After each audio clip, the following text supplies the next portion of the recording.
बच्चों को दुआएं, बड़ों को सलाम। फ़िज़ा है मेरा नाम। You are watching morning with फ़िज़ा।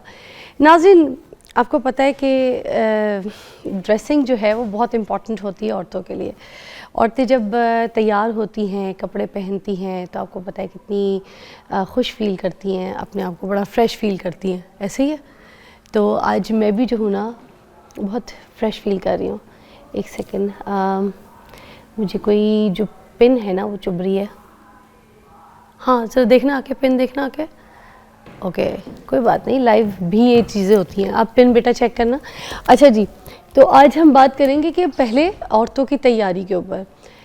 जब औरतें घर पे तैयार होती हैं ना तो बहुत खुश फील करती हैं। ठीक है, हाँ, तो औरतें बहुत खुश फील करती हैं। औरतों को तैयार होने का मौका दिया करें, औरतों को बोला करें तैयार हुआ करो।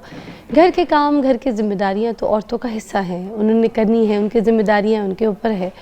मगर जब आप ख़ुद उनसे फरमाइश करेंगे ना कि मेरे लिए तैयार हुआ करो, ख़ास तौर पे ख़ावंद अपनी बीवी को बोले तो बीवी बड़ी कोशिश करती है, तैयार होती है, सजती है, संवरती है उसके लिए। और ये बड़ी खुशी का मोमेंट होता है जब कोई औरत अपने मियाँ के लिए, अपने घर वालों के लिए, या उसकी सास उसको कोई अच्छा सा जोड़ा ला के दे और उसको बोले कि बेटा ये मैंने जोड़ा तुम्हारे लिए लिया है, बनवाया है, सिलवाया, ये तुम पहनो, मैं तुम्हें इसमें देखना चाहती हूँ, बहुत प्यारी लगोगी, आज तुमने वो जोड़ा पहन। लड़कियाँ बहुत खुशियाँ करती हैं इस चीज़ की। ये छोटी छोटी खुशियाँ हैं जो घर में मुझे लगता है हमें एक दूसरे को बांटनी चाहिए। तो आज कहिए अपने घर में अपनी बेगम को, अपनी बेटी को, अपनी बहू को, सबको बोलिए कि जाओ आज कोई प्यारा से जोड़ा पहन कर आओ और मुझे दिखाओ, फिर देखें आपका सारा दिन कितना अच्छा गुजरता है। ठीक है, अब नाज़रीन हम किस चीज़ पे बात करेंगे? प्लास्टिक सर्जरी के ऊपर भी बात करेंगे आज। ज़रा सुनिएगा। सुनने में तो ये आता है ना कि ख़वातीन जो हैं वो प्लास्टिक सर्जरीज़ बहुत ज़्यादा कराती हैं, मगर एक नई रिपोर्ट शाया हुई है जिसमें ये बताया गया है कि मर्दों में अब ये रुझान ज़्यादा तेज़ी से इंक्रीज़ हो रहा है।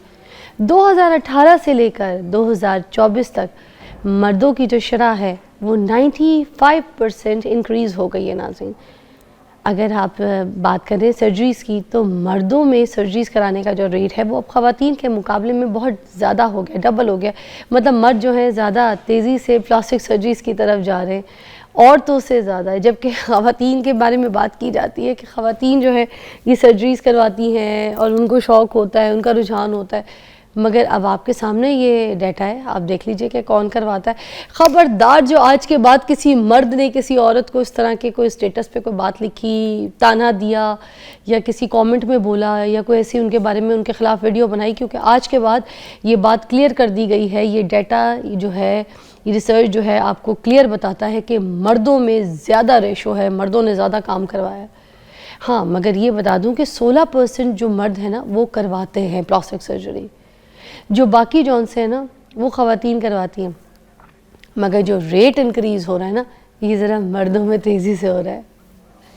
मर्द ज़्यादा तेज़ी से इसकी तरफ आ रहे हैं, सर्जरीज़ की तरफ। अभी ख़वातीन के मुकाबले में तादाद ज़्यादा नहीं, मगर अगर इसी रफ्तार से चलती रही तो तादाद भी ज़्यादा हो जाएगी ना। कैसा कैसी बात बताइए। अच्छा जी, और ये मोस्टली जो मर्द हजरात है ना, ये जो लैटिन अमेरिका है ना वहाँ के मर्द और जो सेंट्रल ईस्ट एशिया के जो मर्द हजरात हैं ना वो लोग ज़्यादा करवाते हैं, उनमें बहुत ये रुझान नज़र आता है। तो खैर ये ख़बर थी। उसके अलावा एक और बात सुनिएगा, वो जो सिम कार्ड्स होते हैं ना आपके, ये जो फ़ोन्स के अंदर होते हैं, ये वाले फ़ोन के अंदर जो सिम कार्ड्स आपके होते हैं, मेरे पास तो ई सिम है खैर, तो इसके अंदर पता है इनके अंदर सोना होता है। सिम कार्ड देखिए, जैसे अब लोग ना इससे लाखों रुपए का सोना निकालते हैं, ये बात पता है आपको। अब ये एक ऐसा शख्स है नाज़रीन जिसका दावा है कि अब तक वो सिम कार्ड से और इलेक्ट्रॉनिक का जो कचरा होता है ना नाज़रीन, उससे 191 ग्राम सोना निकाल चुका है। और ये चाइना से जो ख़बर है हमारे सामने आई, चाइना से बड़ी ख़बरें सामने आती है ना, और इससे इसकी अगर मालियत का अंदाज़ा लगाया जाए ना तो 80 लाख पाकिस्तानी रुपए बनते हैं रुपीज़ में। अब वो शख्स जो है ना वो ये करता है कि जो इलेक्ट्रॉनिक कचरा होता है ना, जो हम इलेक्ट्रॉनिक चीज़ें ख़राब हो जाती है हम फेंक देते हैं, उसके अंदर बहुत कम मिकदार में सोना होता है नाज़रीन, है ना, वो उस सारे को इकट्ठा करता है और कचरा इकट्ठा करके तो उस सिम कार्ड में से निकालता रहता है थोड़ा थोड़ा छोटा छोटा करके। और उसको जमा करके उसने फिर ये जो है ना इकट्ठा किया, क्योंकि एक सिम कार्ड के अंदर जो है ना 0.01 उससे कम सोना होता है। अब कितनी सिमें, कितना कचरा इकट्ठा किया होगा उसने कि उसने 191 ग्राम सोना निकाल लिया उसके अंदर से। वाह, इंटरेस्टिंग खबर है यार। यार देखो जो भी है ना काम उसने मेहनत तो की है ना, कहाँ से इतना ढूंढना है, कचरा पूरा परोलना है और उसके बाद उसमें से जो है ना ये सोना निकालना है। अब नाज़रीन, बसंत के हवाले से मैं आपको एक ख़बर भी सुना देती हूँ, मगर सबसे पहले इससे पहले कि आपको मैं बसंत की कुछ काफ़ी बातें बताऊँ, मेरा पॉडकास्ट जो है वो बसंत के हवाले से मैंने किया है और ख़ास तौर पे मैं आपको रेकमेंड करूँगी, अगर मैंने ये नहीं भी होस्ट किया होता तो मैं आपको रेकमेंड करती कि ख़ास आप ये पॉडकास्ट ज़रूर देखिएगा। कुछ ऐसी हिस्टोरिकल बातें, कुछ ऐसी चीज़ें रिवील हुई हैं कायदे आज़म साहब के हवाले से भी कि जो आप लोगों ने आज से पहले कभी नहीं सुनी होंगी और ना आप जानते हैं। और हमारे बानी पाकिस्तान हैं तो हमारे लिए बहुत ऐसी चीज़ें हैं जो न्यू है, मैं आपको भी बताना नहीं चाहूँगी, मगर मैं आपसे रिक्वेस्ट करूँगी कि अपने बच्चों के लिए और आप अपने लिए ये शो ज़रूर पॉडकास्ट देखिएगा, क्योंकि ये बसंत वाला पॉडकास्ट जो है ये बहुत नॉलेजेबल और बहुत हिस्ट्री वाला है। अब नाज़रीन, एयरपोर्ट के जो इर्द गिर्द वाले इलाके हैं ना, वहाँ पर आप पतंग नहीं उड़ा सकते। पूछे क्यों?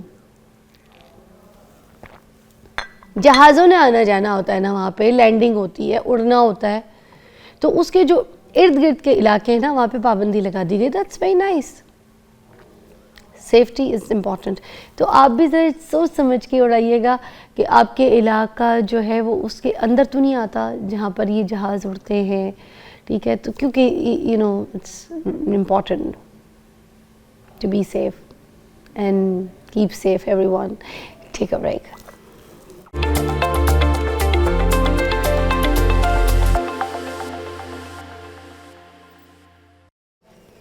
Welcome back, you watching morning with Fiza. नाज़रीन, अभी हम बात करेंगे ख़वातीन की हेल्थ और उनकी डाइट के हवाले से। अब देखें ना, हम बात तो ख़वातीन की हेल्थ की कर रहे होते हैं, मगर हमें बहुत सारी ऐसी चीज़ें हैं लेडीज़ के अंदर जिसमें जैसे आयरन की कमी हो जाती है, ठीक है? बहुत डेफिशिएंसी, मोस्टली पाकिस्तान में तो औरतों को आयरन की डेफिशिएंसी होती है। विटामिन डी के बारे में तो सबको पता है कि किसी भी औरत की बात करो विटामिन डी डेफिशिएंसी इसके अंदर है।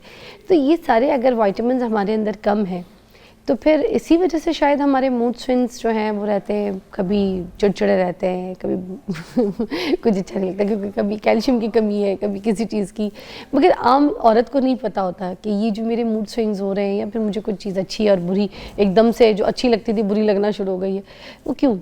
अब ऐसी चीज़ों में हमें पता होना चाहिए कि जब औरत के कोई डेट्स भी होती हैं, जो डेज़ वाले टाइम होता है आपका, तो उन टाइम पे भी औरतों को कोई ग़िज़ा, कोई विटामिन्स की ज़रूरत होती है, जिस वजह से उनके इतने मूड स्विंग्स हो रहे होते हैं, उनके हार्मोनल चेंजेस होते हैं। आपको पता है हर एज के हिसाब से।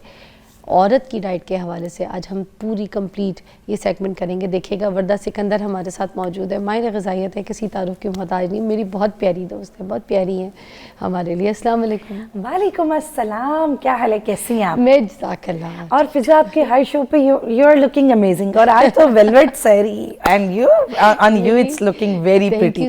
आप यकीन माने, मैंने आपको साड़ी में देखा, लिटरली मेरा भी साड़ी पहनने को दिल कर पड़ा। Really? इट्स वेरी ब्यूटीफुल यार, थैंक यू सो मच। अच्छा, अब सीन ये है कि देखिए, जब औरत की हेल्थ अच्छी हो ना, औरत कपड़े पहनती है तो अच्छी लगती है, औरत खुश होती है तो अच्छी लगती है ना। खुशी इज़ इम्पॉर्टेंट, खुशी फेक नहीं होनी चाहिए, तो अंदर से खुश होना इम्पोर्टेंट है औरत का। बिल्कुल, अंदर से हेल्थी अच्छी नहीं होगी, you can't be happy no matter. Yes, आप ग्लो ही नहीं कर सकते, आपकी वो खुशी आपके चेहरे पे आ नहीं सकती। लेकिन हमारे यहाँ ना बहुत सारी ख़वातीन हैं, वो समझती हैं कि परेशानी या स्ट्रेस की वजह से ना सिर्फ आपके चेहरे पे वो चीज़ आती है, बल्कि सेहत सबसे ज़्यादा अफेक्ट होती है। हाँ, मैं आपको एक छोटी सी एग्जांपल देती हूँ। आप तो सामने बैठी हैं, आप तो फील भी कर सकती हैं। जब मेरी सेहत ठीक नहीं होती है ना, तो मैं इतना मेकअप भी लगाती हूँ, किलो का मेकअप, तब भी ना ऐसे फ्रेश लुक नहीं आ रहा होता सामने। अभी मेरी हेल्थ अंदर से अच्छी है, मैंने फाउंडेशन भी नहीं लगाई और उसके बावजूद everything is glowing, you know. Contour किया है मैंने, ब्लश ऑन लगाया है मैंने, चीज़ें टीवी ऑन स्क्रीन के हिसाब से, ताकि एक फ्लैट लुक ना लगे। But I am not putting a foundation. Why? Because अंदर से खुश हूँ, अंदर से हेल्दी फील कर रही हूँ, अच्छा खा रही पी रही हूँ तो एंजॉय कर रही हूँ। ऐसे ही है, बिल्कुल। आपके मिनरल्स विटामिन्स आपको बताते हैं और आपकी एनर्जी आपके चेहरे में, आपकी आवाज़ में, आपके आपके चलने में, आप कोई भी चीज़ कैरी करते हो, आप किसी माहौल में बैठते हो, आप खुश होते हो, आप ऑटोमेटिकली, वरना अगर आप हेल्दी नहीं है तो आपको हर चीज़ आवाज़ार लगेगी, कहीं बैठना, कहीं जाना, कहीं आना। अच्छा, हमारे यहाँ ख़वातीन में ना बहुत सारी ऐसी चीज़ें हैं जो न्यूट्रिएंट डेफिशिएंसी के सिम्टम्स हैं, लेकिन वो उनको कंसीडर नहीं करती। सबसे पहली चीज़, अगर औरतें हर टाइम लेथार्ज और आवाज़ार फील कर रही हैं, अब बहुत सारी ख़वातीन समझती हैं कि उम्र के साथ साथ ये चीज़ नेचुरल है। उम्र के साथ साथ आपकी बॉडी के अंदर न्यूट्रिएंट डेफिशिएंसी बढ़ जाती है और न्यूट्रिएंट्स की कमी इसकी बहुत बड़ी जिम्मेदार होती है। अभी आपने जिक्र किया हार्मोनल साइकिल, बिल्कुल, अगर हार्मोनल साइकिल है उसके अंदर अब स्पेसिफिक न्यूट्रिएंट्स की ज़रूरत है। अगर उस टाइम पे आप वो न्यूट्रिएंट्स नहीं लेंगे तो अगर मसल क्रैम्प्स हैं या फिर ओवर ब्लीडिंग है या ऐसे कोई भी मसले हैं तो ऑब्वियसली वो आपकी सेहत को भी मुतासिर करेंगी, मूड को भी मुतासिर करेंगी। अच्छा, जो औरत है ना, इसका बहुत ज़्यादा कनेक्शन उसके इमोशंस के साथ है। अब इमोशंस के साथ अगर हमारी डाइट ठीक नहीं होगी तो ऑटोमेटिकली हमारी ब्रेन हेल्थ अफेक्ट होगी, फिजिकल हेल्थ अफेक्ट होगी, स्किन अफेक्ट होगी। और जो हड्डियों का तो जिक्र आपने किया ना, पाकिस्तान में तो मैं कहती हूँ ईट उठाई उतनी औरतों के अंदर जी calcium deficiency, vitamin D deficiency है। और उसके साथ बहुत सारी यंग जो स्कूल की बच्चियाँ हैं, कॉलेजेस की बच्चियाँ हैं, यूनिवर्सिटी में, दे गेट इरिटेट, घर आई हैं आते सर आके गुस्सा कर रही हैं, स्कूल गए हैं, कॉलेज गए हैं तो irritate behaviour, this is also because of deficiency of iron. हम समझते हैं कि शायद बच्ची जवान हो रही है या उसका माहौल ख़राब हो रहा है या कोई सोसाइटल कॉज है, बट वी नेवर कंसीडर कि जो चीज़ आपके साथ है, आपकी बॉडी, उसमें क्या पूरे न्यूट्रिएंट्स जा रहे हैं या नहीं जा रहे। और एक औरत जो घर बनाती है, घर चलाती है, जो सबसे बड़ी औरतें गलती करती हैं, मेरे पास क्लिनिकल प्रैक्टिस में भी मैं हमेशा जिक्र करती हूँ, जब मैं उनसे पूछती हूँ कि आपका डाइटरी रूटीन क्या है, जो घर का बच्चा खा लेते हैं। सुबह बच्चा स्कूल जा रहा था तो उसने पूरा पराठा ख़त्म नहीं किया, वो खा लिया। शौहर ऑफिस जा रहा था तो उसका ब्रेड का स्लाइस बचा था, omelette. Even though it's not about कि लोअर इकोनॉमिक स्टेटस, सिर्फ इसलिए कि औरत समझती है कि मेरी शादी हो गई है तो अब मैंने अपनी सेहत का ख्याल नहीं करना और सेक्रीफाइस करना है। That is a very wrong practice.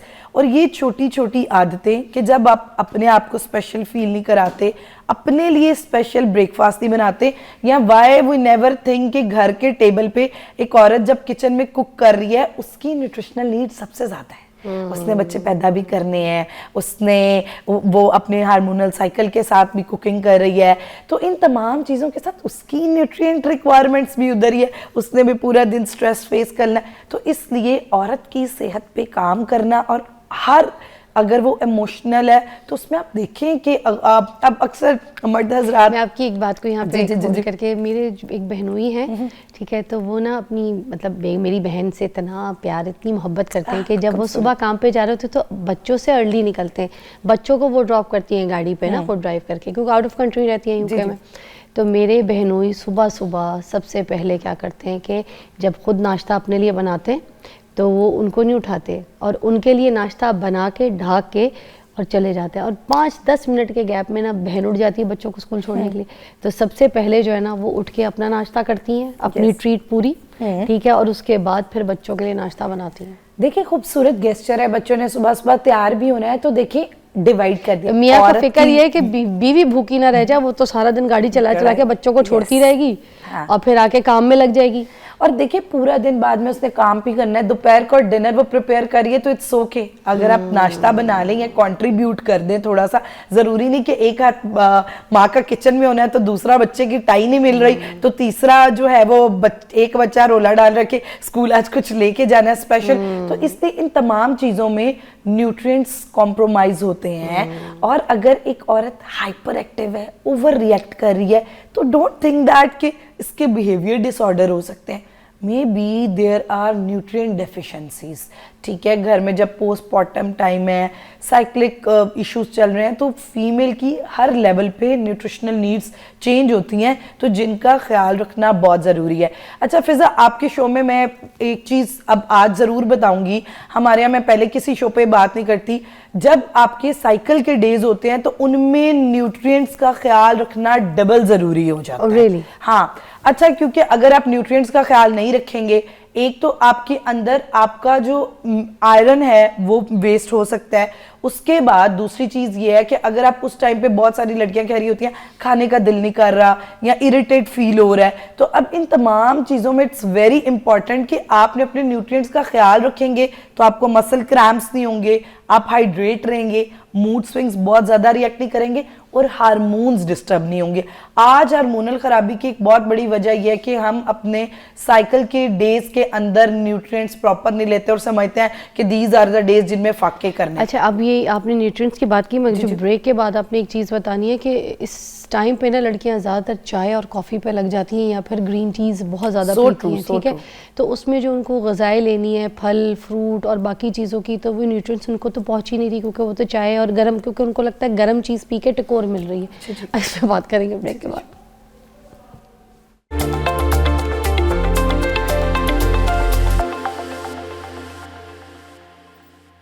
Welcome back. अच्छा नाजरीन, हम बात करेंगे नाजरीन कि कौन कौन से ऐसे न्यूट्रिएंट्स हैं, किन किन सब्जियों से और कौन से गोश्त से, फ़िश से या कोई ऐसी चीज़ों से जिसमें ख़वातीन को डेली बेसिस पे खाने चाहिए। अब वर्दा से एक एक करके स्टेप बाय स्टेप पूछेंगे, प्लीज़ सेगमेंट में हमारे साथ रहिएगा। हाँ जी, अभी हम जैसे ब्रेक से पहले बात करते, ख़ास तौर पे साइकिल वाले डेज़ में 3 ऐसी चीज़ें हैं जिनका आपने बहुत ख्याल रखना है। उसमें सबसे पहली चीज़ तो ये है कि वेल हाइड्रेट। अभी जिक्र हो रहा था कि लड़कियां कॉफ़ी और चाय पे बहुत ज़्यादा लग जाती हैं, वो समझती हैं कॉफ़ी, चाय, गरम कहवे, हल्दी वाले दूध, इन तमाम चीज़ों का हम जितना इस्तेमाल करेंगे इट्स गुड और हमने कुछ भी ठंडा नहीं पीना। सबसे पहले let me clear that it's a myth. आप ठंडा भी खा सकते हैं। हाँ, वो ऐसे फूड्स जिनके थर्मोजेनेसिस, अगर आपको दर्द ज़्यादा है, क्रैम्प ज़्यादा हो रहे हैं, तो ऐसे फूड जिनके थर्मोजेनेसिस ज़्यादा है, जैसे ज़रूरत से ज़्यादा बर्फ़ है, उसका इस्तेमाल आप नहीं कर सकते। लेकिन जैसे आइसक्रीम है, अगर आपका खाने को दिल कर रहा है आप आइसक्रीम खा सकते हैं। कोई ठंडी जैसे खीर है या कोई ठंडा डिज़र्ट है, अगर आपका दिल कर रहा है तो आप स्वीट ठंडा फ्रूट भी खा सकते हैं। अच्छा, उसके बाद कौन से फल आपके लिए सबसे ज़्यादा मुफीद है एट दैट टाइम? फल और सब्जियों में वो ऑप्शंस जिनके अंदर वाटर कंटेंट बहुत अच्छा है, वाटर कंटेंट और उसके साथ मिनरल्स मौजूद हैं। अब वाटर कंटेंट और जो मिनरल्स होते हैं वो क्या करते हैं, एक आपको वेल हाइड्रेट रखते हैं, हार्मोन्स का बैलेंस रखने में हेल्प करते हैं और आपका जो एस्ट्रोजन है, गुड हार्मोन, उसके लेवल को ज़रूरत से ज़्यादा एक्सेस नहीं होने देते और नॉर्मलाइज रखते हैं। और सबसे ज़बरदस्त चीज़ ये होती है कि वाटर कंटेन्स फ्रूट्स और वेजिटेबल्स हॉट फ्लशेस से भी बचाते हैं। अच्छा, अब कौन कौन से फल या सब्जियां इसके अंदर आ सकते हैं? अगर मैं बात करूं, खीरा, तरबूज, अमरूद, आजकल ऑरेंजेस मौजूद हैं, ग्रीन लीफी वेजिटेबल, कर्लोफिलियस वेजिटेबल्स, ये जितनी बंद गोभी है, ब्रोकली है, ये तमाम, पालक है, ये ऐसी चीज़ें हैं जिनके अंदर तकरीबन 60% तक पानी और मिनरल्स मौजूद होते हैं। अच्छा। तो इनका इस्तेमाल किया जा सकता है। अच्छा, अब सेकंड चीज़ है, प्रोटीन्स आर वेरी इंपॉर्टेंट। अब हमारे आयरन लेवल को और दोबारा हमारी साइकिल को रेगुलेट करने के लिए, हर चीज़ के लिए आयरन इज़ वेरी इंपॉर्टेंट। तो अब आयरन हमने, अगर आपका आयरन उन डेज में पूरा होगा, आपको बहुत मूड स्विंग्स नहीं आएंगे, आप ज़रा चिड़चिड़ा बिहेव नहीं करेंगे और नॉर्मल अपनी रूटीन को हेल्दी वे में कैरी कर सकते हैं। आयरन में आप क्या कर सकते हैं, एक तो सबसे पहले यह है कि आयरन के एनिमल सोर्सेज और प्लांट बेस्ड सोर्सेज दोनों का इस्तेमाल किया जाए। आप अंडा इस्तेमाल कर सकते हैं, मछली इस्तेमाल कर सकते हैं, चिकन इस्तेमाल कर सकते हैं। अच्छा, उसमें देसी चिकन प्रेफरेबली बेहतर होता है एज कंपैरिजन ब्रॉयलर्स, क्योंकि अगर आप हार्मोन्स आपके ऑलरेडी डिस्टर्ब है तो उसमें इस तरह का चिकन अवॉइड करें, बल्कि देसी मुर्गी बेहतर रहेगी। उसके साथ आप मटन का इस्तेमाल कर सकते हैं, बीफ का इस्तेमाल कर सकते हैं। अब प्लांट बेस्ड में आपने दालों का इस्तेमाल लाजमी करना है, मूंगी, मसूर, चने की दाल, ये मसर, ऐसी दालें हैं जिनके अंदर जबरदस्त प्रोटीन कंटेंट मौजूद है। मैं आपको बताऊं, आप ये चीज़ें रेकमेंड तो कर रही हैं, मगर लड़कियां मोस्टली जो है ना, बीफ और ये तो खाती नहीं है, मटन बिल्कुल भी नहीं खाती हैं। अच्छा, एक चीज़ है, मेरे पास बच्चियां आके कहती हैं डॉक्टर वर्दा हमें एलर्जी है।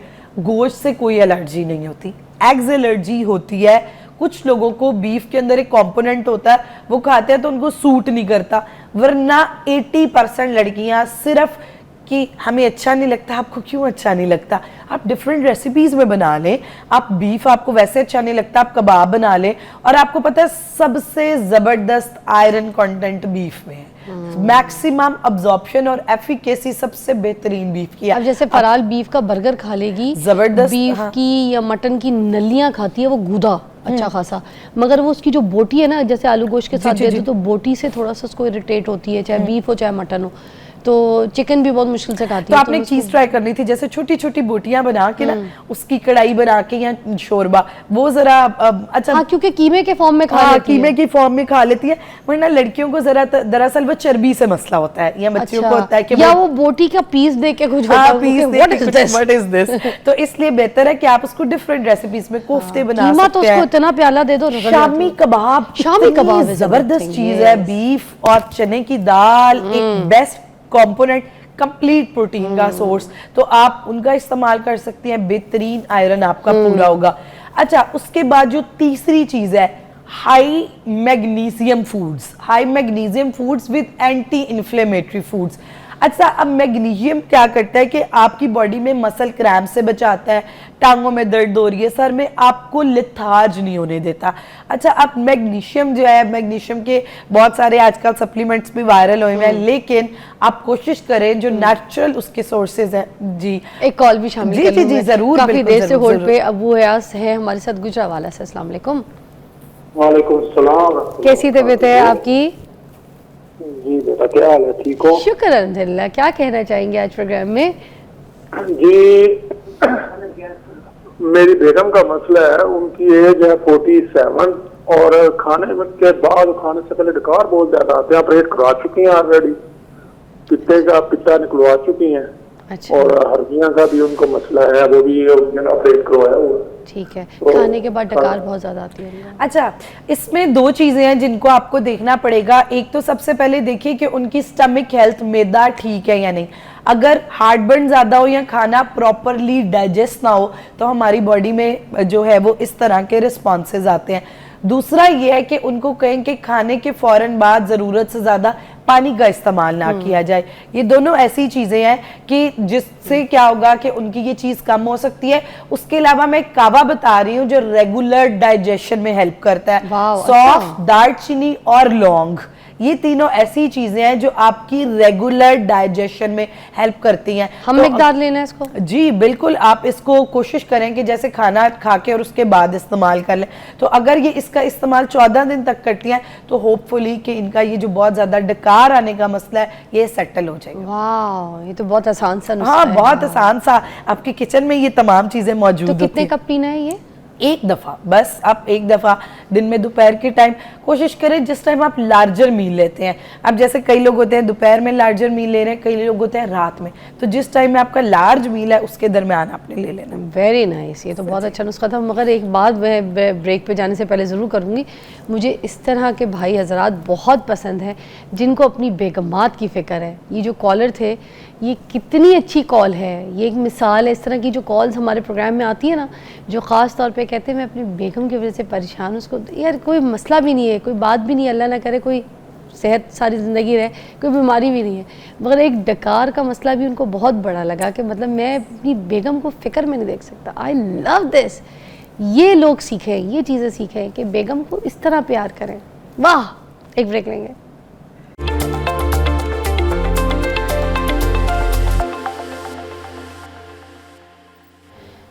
ओके नाज़रीन, एक पहलू जो मुझे लगता है यहाँ पे डिस्कस करना चाहिए, जहाँ हम औरतों की बात करते हैं कि औरत की सेहत इज़ वेरी इंपॉर्टेंट। हम अगर रिश्तों में सेहत ढूंढ रहे होते हैं, बीवी के हिसाब से, बच्चों के हिसाब से, बेटी के हिसाब से, बहू के साथ, एक और जो रिश्ता हमारे इर्द गिर्द हमारा ख्याल रखने के लिए होता है हमारे स्टाफ का, उसमें हमारे पास जो लड़कियां जो काम कर रही होती हैं, जो औरतें काम करती हैं, हम उनकी सेहत का ख्याल नहीं रखते।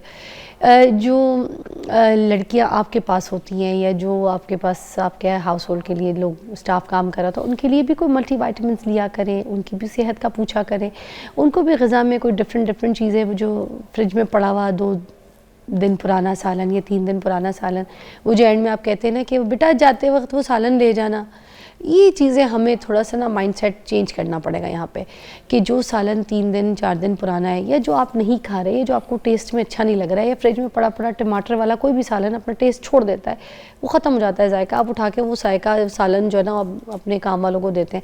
वो चावल जो फ्रिज में पड़े पड़े अकड़ जाते हैं 3 दिन 2 दिन पुराने, आप उसको कहते हैं वो ले जाओ। वो आटा जो ख़राब हो रहा होता है, बिल्कुल एंड उसकी आखिरत चल रही होती है, आप उसको कहते हैं जाते वक्त आटा ले जाना बेटा, बच्चों को खिला देना रोटी में है कि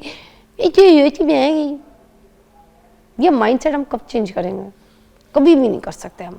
खसलत के ख़राब है, वो कहते हैं ना दांत निकलवाई जा सकती हैं, सींगें कटवाई जा सकती हैं, मगर आदत है खसलतें बदली नहीं जा सकती। कब चेंज होंगे हम? उनका कोई ख्याल नहीं करते हम, बिल्कुल भी नहीं। अब फिर वो बेचारियाँ माइंडसेट उनका क्या होता है, वो कहती हैं बाजी छुट्टी चाहिए, ठीक है तो हम एक बोतल लगाने जा रहे हैं। वो जो बोतल है ना वो सुपर बोतल होती है, वो जो लगवा कर आती हैं उसके बाद वो वाकई ठीक हो जाती हैं। अब उन बेचारियों का माइंडसेट यहाँ पे चला गया ना, क्योंकि जो लथार्जिक, खाना नहीं पीना नहीं, काम पे काम सारा कुछ, ठीक है। और फिर जब घर जाती हैं तो फिर उनको ये बोतल ये कौन सी सुपर बोतल है बेचारी जो ये लगाती हैं और ठीक हो जाती हैं।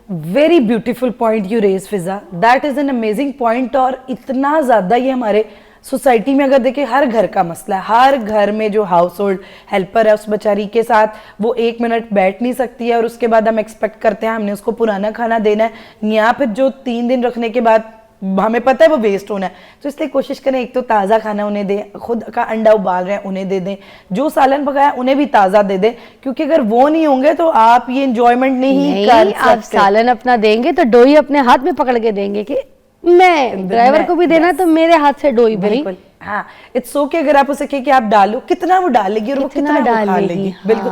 बल्कि उसको भी कॉन्फिडेंस होगा ये मेरा अपना घर है, ये मैंने इसका अपने घर की तरह ही ख्याल रखना है। अच्छा एक और चीज़, कुछ औरतें क्या करती है, ड्राइवर को खाना देना होता है ना तो जो आपकी मेड हज़रात होती हैं उनको आप बोलती है कि वो जो सालन जो बच गया वो निकालो, उसमें ना ये ताज़े का शुरवा डालो, पता नहीं चलेगा, दे दो रोटी। तो भाई आप अपनी इज्जत क्या करा रही हैं उस मेड के सामने भी?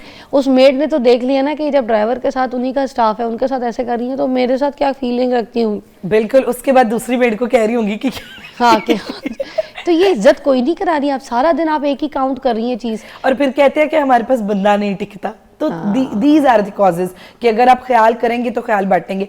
अच्छा फिजा एक बड़ी जबरदस्त जो बात आपने की है कि बोतलों वाली, it is a very exciting thing कि ऐसी बोतल जो लगवाते ही आप सुपर वुमेन बन जाती हैं और उसके बाद अगले दिन आके आपको कह रही बर्तन धो लो, ये कर लो, चुटकियों में कर रहे हैं। उसके बाद वो घर वाली औरतें जो होती हैं वो पूछ रही होती हैं ये बोतल कौन सी है कि जिसकी वजह से।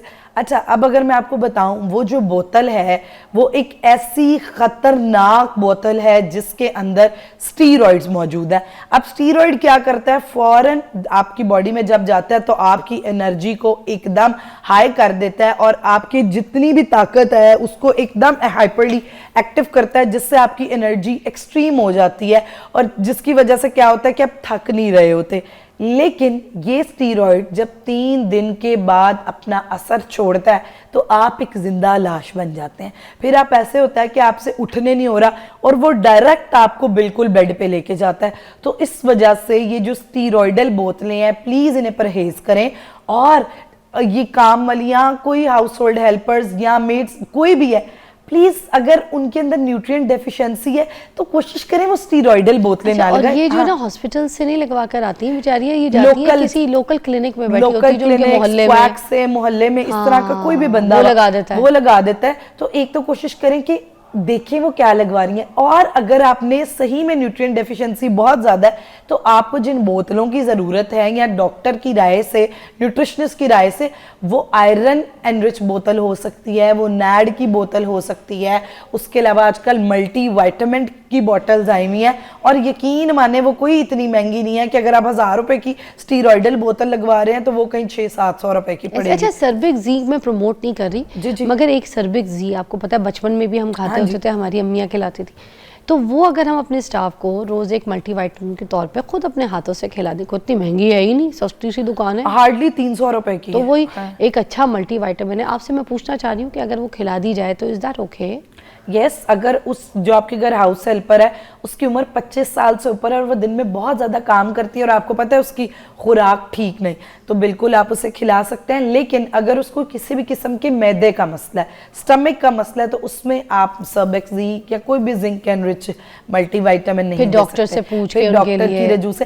वरना this is a very beautiful thing कि हम उन्हें जोड़े लेके देते हैं, हम उन्हें अब ये ईद आनी है, सारा कुछ आना है, रोजे आने हैं, तो वाई नॉट उनकी सेहत भी देखी जाए कि उनके अंदर जो, तो इस रमज़ान, इस ईदों पे अपने कॉन्सेप्ट्स को बदलें, उनकी सेहत का ख्याल रखें, अपनी सहरी, अपनी इफ्तारी अपने ईदें, अपनी खुशियाँ जब अपने मल्टीविटामिन या खुद डॉक्टर के पास जा रही हैं, तो अगर आप डॉक्टर पास नहीं ले जाके एटलीस्ट उनसे 2 हफ्ते बाद पूछ लिया करें कि आपको कोई सेहत का मसला तो नहीं।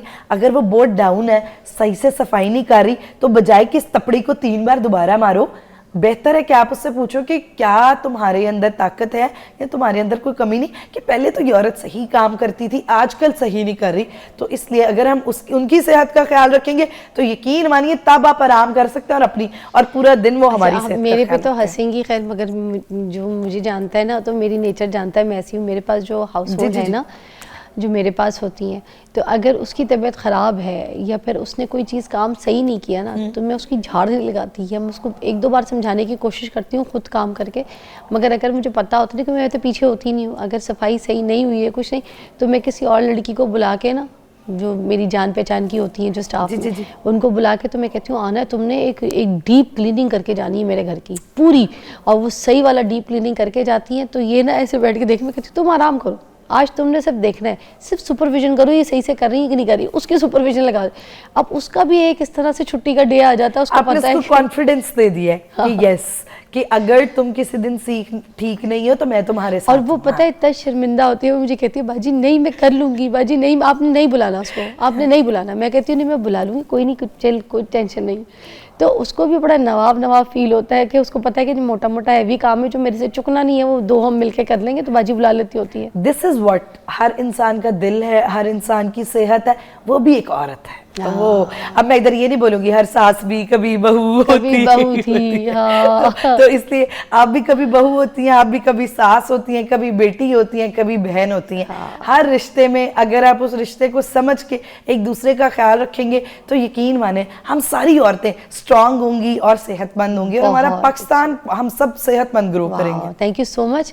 आज टॉपिक के साथ साथ इतने अच्छे मैसेजेस गए हैं ना, हैं तो आप उम्र में छोटी है, अभी तो आपकी शादी भी नहीं हुई, अल्लाह ताला आपको अच्छा रिश्ता दे, अच्छा आमीन, जो है ना घर दे, इसी तरह आपका ख्याल रखने वाला दे, जिसके मैसेजेस आप लोगों को दे रही हैं वैसी आपकी भी ज़िंदगी हो। आई होप जो लड़कियां हमें देख रही हैं, जो लोग हमें सुन रहे हैं, वो ये ज़रूर देख लें कि सेहत औरत की है तो आगे वाली जो नस्लें हैं ना वो स्ट्रॉन्ग पैदा होंगी, उसको जहनी सुकून भी दें और उसको सेहत भी दें। औरत से ही माशरा है आगे नस्लें। Take a break.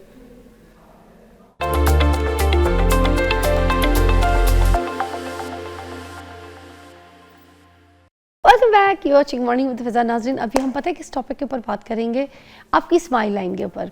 अब देखिए जितने भी हम लोग देख रहे होते हैं ना टीवी पे, कमर्शियल्स में, एक्टर एक्ट्रेसेस, सारी ऑलमोस्ट सारी एक्ट्रेसेस, सारे टीवी के जो मॉडल्स हैं, मगर सारे में मैं 20-30% छोड़ दूंगी, कुछ ओरिजिनल भी बहुत, उनकी स्माइल बहुत खूबसूरत है, मगर उन्होंने क्या किया कि टीवी मीडियम के लिए थोड़े से वाइटनर, कुछ तीत करवा लिए, फिर उसके अलावा वीनियर्स करवा लिए, क्राउन्स करवा लिए, और कुछ स्माइल लाइन परफेक्ट करवा ली। कुछ लोगों के कुछ इश्यूज़ थे आगे पीछे दांत, तो उसको बैलेंस करवा लिए स्क्रीन के हिसाब से, तो थोड़े मोटे चलते रहते हैं, मगर ये क्या खूबसूरत हो गई स्माइल लाइंस। आजकल ट्रेंडिंग में आप किसी से बात करें, किसी का पोर्टफोलियो देखें, किसी की पिक्चर देखें, किसी की स्माइल अच्छी है, किसी की स्माइल लाइन खूबसूरत बनी हुई है, तो वो बहुत अच्छा लगता है देखने में, पूरी अपीयरेंस जो है ना उसकी निखर के सामने आती है।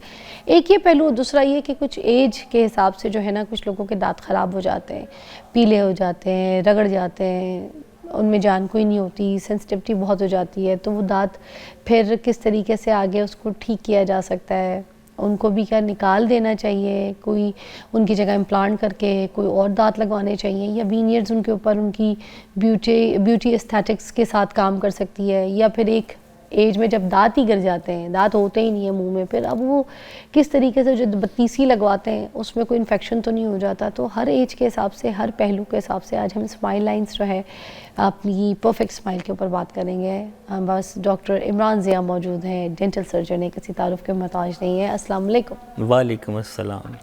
So perfect smile is a perfect beauty and आपकी बॉडी, आपकी पर्सनैलिटी को इन्हेंस करती है, नो डाउट आपकी स्माइल नो डाउट आपके फीचर्स को इन्हांस करती है। तो मुझे प्लीज़ बताइएगा कि ये जो शौकिया लोग पहले तो जो कराते हैं, जैसे अगर किसी के टेढ़े मेढ़े दांत हैं और किसी को परफेक्ट स्माइल लाइन चाहिए और ये ट्रेंडिंग में भी है, तो किस तरीके से अवेल कर सकता है कोई? देखिए, खूबसूरत नज़र आना सबका हक है, एक ज़िंदगी खूबसूरत है, उसको खूबसूरत तरीके से गुजारना चाहिए। हमारे पास बहुत से लोग आते हैं, ख़ास तौर पे शोबिस से तो हैं ही हैं, लेकिन आम ज़िंदगी में जो देही इलाकों से लोग आते हैं जिन्होंने बचपन में वो नलके का, दस्ती नलके का पानी पिया होता है, जिसमें कि फ्लोराइड की मिकदार और नमकियात की मिकदार काफ़ी अनबैलेंस्ड होती है। उससे दांतों पे ब्राउन, पीले या हल्के ग्रे से दाग पड़ जाते हैं। या कुछ ऐसे लोग आते हैं जिन्होंने दांतों का गलत इस्तेमाल किया होता है, उनके दांत चिप ऑफ हो जाते हैं, भुर जाते हैं। स्माइल करते हैं तो वो दांत टूटे फूटे से नज़र आते हैं। या कोई दांत थोड़ा सा ओवरलैप है किसी के ऊपर तो स्माइल करते बुरा लगता है, जैसे कि मैं बैठा हूँ तो इस तरह के दांतों ने भी ऐसे टांग पे टांग रखी होती है। तो इन सब चीज़ों की जो करेक्शन है वो फिर हम जैसे अपने स्माइल लाइन के कि हम उसमें इसको हम कहते हैं कॉस्मेटिक मेकओवर या स्माइल मेकओवर। इसके मुख्तलिफ तरीके हैं। अगर तो सिर्फ दाग पड़े हों और हल्के हों तो उसको हम स्केलिंग, पॉलिशिंग या ब्लीचिंग जेल्स लगा के उसको हम उसकी टेक्सचर और उसका रंग वापस लाने की कोशिश करते हैं। अगर हम ये समझें कि ऐसा पॉसिबल नहीं है तो फिर हम वेनियर्स लगाते हैं। वेनियर्स एक तरह का कवर होता है, कोई दांत के सामने की सतह को हम ग्राइंड करके उसको हम एक ख़ास एक ग्लू या सीमेंट से चिपका देते हैं, तो वो दांत की शक्ल और शेड और शेप बेहतर हो जाती है। तो जो वेनियर्स लगाए जाते हैं उसके लिए क्या ख़ास तौर पे उसमें रूट कनाल भी करना ज़रूरी होता है दांत का, या फिर ऐसे ही लगाए जा सकते हैं? क्योंकि ऊपरी सतह पे तो उसको ग्राइंड करते हैं ना। ये सिंपल मैं थोड़ी सी लॉजिक समझा दूँ लोगों को कि जैसे आपका ये नेल है, आपने जब एक्रेलिक लगाने तो आपने अंदर के नेल को पहले थोड़ा सा ग्राइंड करना है, पतला करना है, घिसना है, और उसके बाद जब ड्राई फॉर्म में हो जाएगा तो फिर उसको चिपकाया जाता है उसके ग्लू उसकी चीज़ों के साथ, ठीक है। उसी तरह दांत वाला सिस्टम भी यही होता है, ऐसे ही। आप ना आधी डेंटिस्ट हो गई मेरे साथ प्रोग्राम। हाँ, मैं इतने डेंटिस्टों के पास मेरे तो मैं बताऊं क्या क्या मेरे चक्कर लगे, तो मैं तो वाकई डेंटिस्ट हो गई हूँ।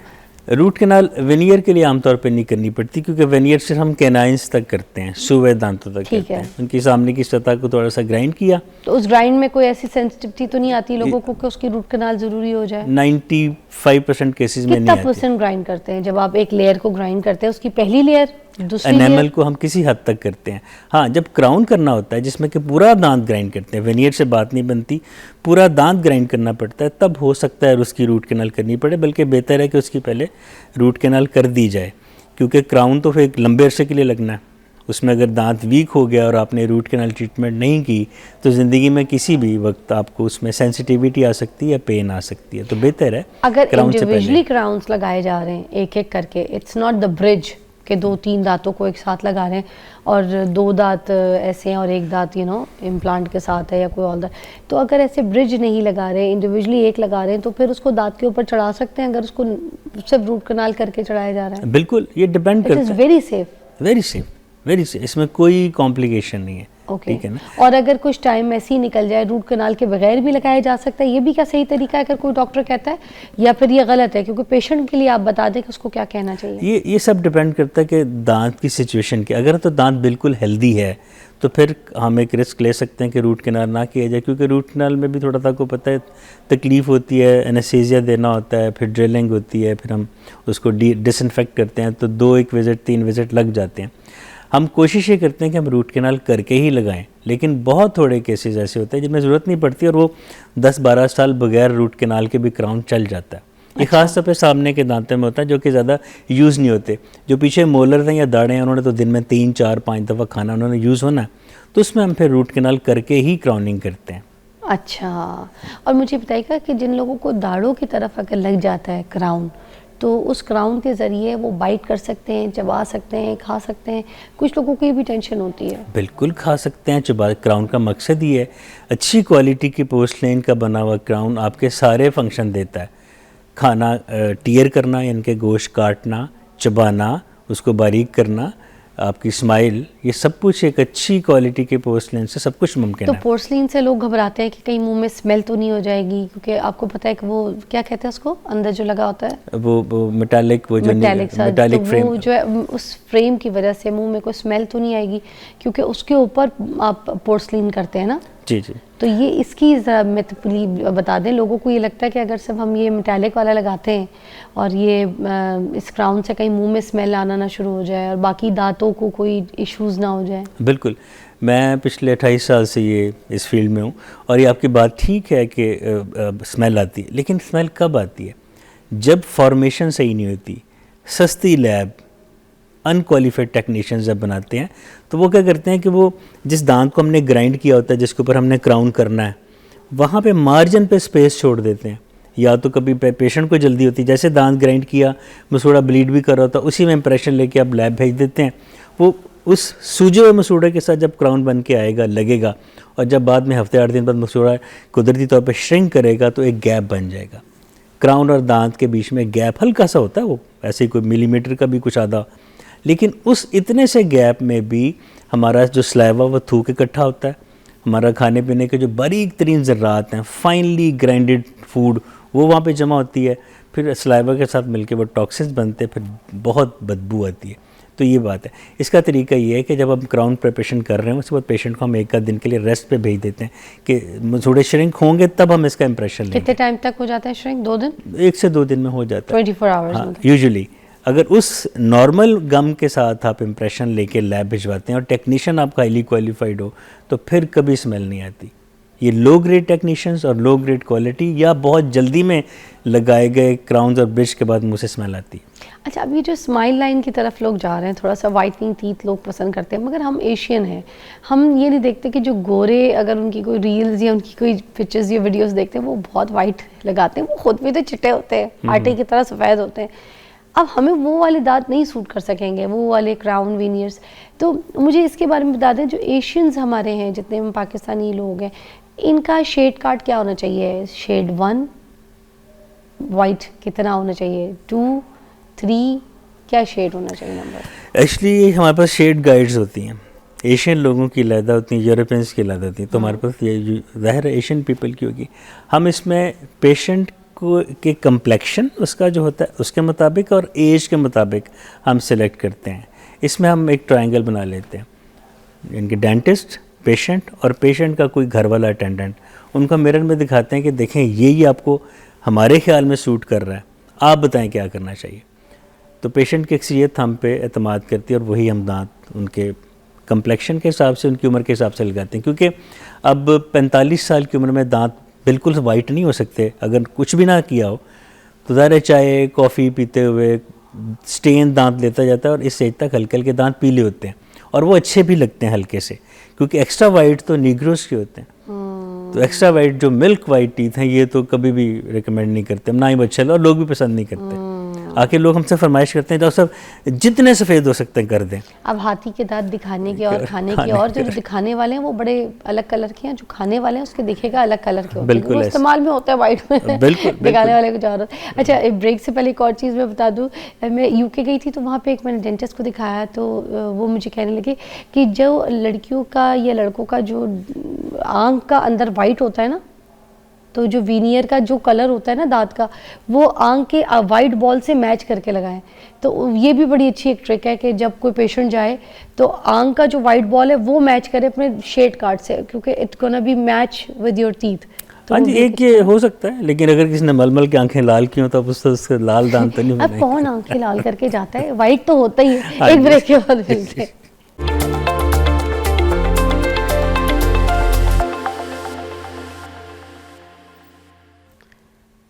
अच्छा, हम बात कर रहे थे, हमारे पास डॉक्टर इमरान मौजूद है।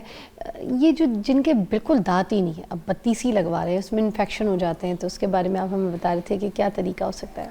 बिल्कुल, पहले तो मैं ये कहूँगा कि यहाँ तक नौबत ना आए कि मुँह में कोई दांत ना रहे। जैसे कोई दांत ख़राब हो और वो रूट कैनाल करने के बावजूद या कोई एक्सीडेंटली निकालना पड़ जाए तो फ़ौरन उसी जगह दांत लगवा लें, ताकि इस कंडीशन से बचा जा सके कि मुंह में कोई दांत ही नहीं है। चलें, फ़र्ज़ किया कि अब किसी ने नहीं लगवाए, अब 32 ही लगवानी है, उसके लिए बेहतर होता है कि हम पहले पेशेंट को एक्सरे करके असेसमेंट कर लेते हैं कि उसकी जबड़े की हड्डी कितनी है। अब पेशेंट की बाकी एज, उसको कोई शुगर वुगर तो नहीं है या और कोई बीमारी तो नहीं है, इसके साथ हम देखते हैं कि तो हड्डी जॉ की ठीक ठाक है, हम फिर उसमें इम्प्लांट लगाने को तरजीह देते हैं, क्योंकि इम्प्लांट फिक्स होते हैं, उनको उतारना नहीं पड़ता, उनके नीचे खाना नहीं फंसता। लेकिन अगर जॉ बोन कम हो फिर क्या किया जाए? फिर हम मगर अगर शुगर पेशेंट है तो उसको लग सकेंगे ये इम्प्लांट वगैरह? अगर कंट्रोल्ड है, डायबिटीज़ कंट्रोल्ड है, लग जाते हैं। फिर हम ये देखते हैं कि पेशेंट कार्डिक पेशेंट तो नहीं है, खून पतला करने की दवाइयाँ ले रहे होते हैं, उसमें हम सर्जरी नहीं कर पाते आमतौर पे, या फिर खून पतला करने की दवाइयाँ कुछ दिन बंद कर लेते हैं, उसमें फिर रिस्क फैक्टर आ सकता है कि उनके हार्ट का कोई क्लॉट वगैरह बन सकता है। फिर हम फाइनली हम डेंचर की तरफ आते हैं जो उतरने और लगाने वाला होता है। उसमें आपकी बात बिल्कुल ठीक है, इन्फेक्शन हो सकती है। क्यों?